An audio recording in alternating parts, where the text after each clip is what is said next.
Hey, how's it going? My name's Thomas Jenkins. Been traveling around the world for some time, and now I decided to record them. I've had lots of crazy experiences, lots of crazy stories. That'd be pretty boring to just tell through voice, so I decided to get a camera and record everything. Met a guy at a tattoo shop. He's a hippie, and he's going to show us a hidden hippie community full of garden gnomes. So a rite of passage was to find a garden gnome and bring him there so we could see.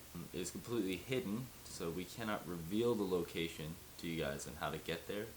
But all I may say is that it is in Washington State.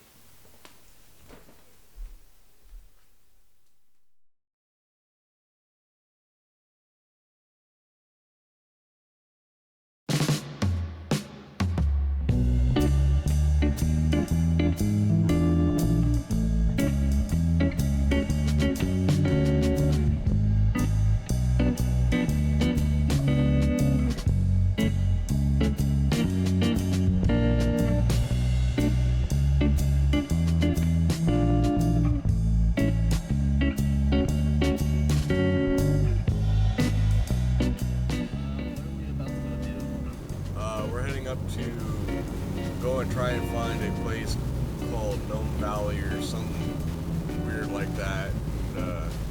Go do some recording up in that area if we can find the actual spot. If not, we're just going to do some recording up in that general area just because it's gorgeous up there anyways. Yeah. So, so a bunch of fucking gnomes. That's what we're going for, huh? Yeah.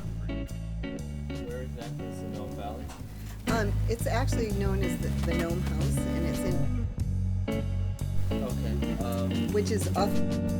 It's about let's say 17 miles east. It started out as a little spot in a tree and put a little door there, and so they named it the Gnome House. And then the next thing you know, people are hiking out there and they're putting like little clotheslines, and they got little gnomes all around it, and they leave notes in the mailboxes. Really deep, dark secret with all of us.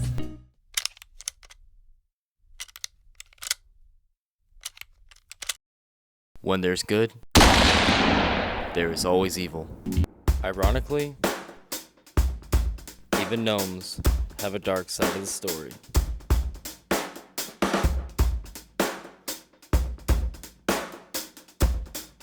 As we quest for the gnome home, we need to do a little bit of a history check. As always in US history, everything relates to war. And everybody knew them as the hippies. They had just come out of the Vietnam War, and they couldn't handle society. People were mean to them. They came home from the war. They were spitting at them. They were kicking them. They were calling them names, and they couldn't handle it. So they moved out into the woods and decided to try to get back into society on their own, and with less things.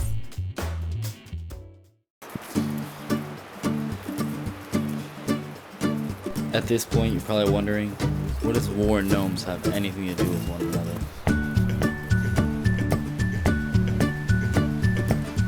There's an evil side we all must face, and the transformation to good is never easy.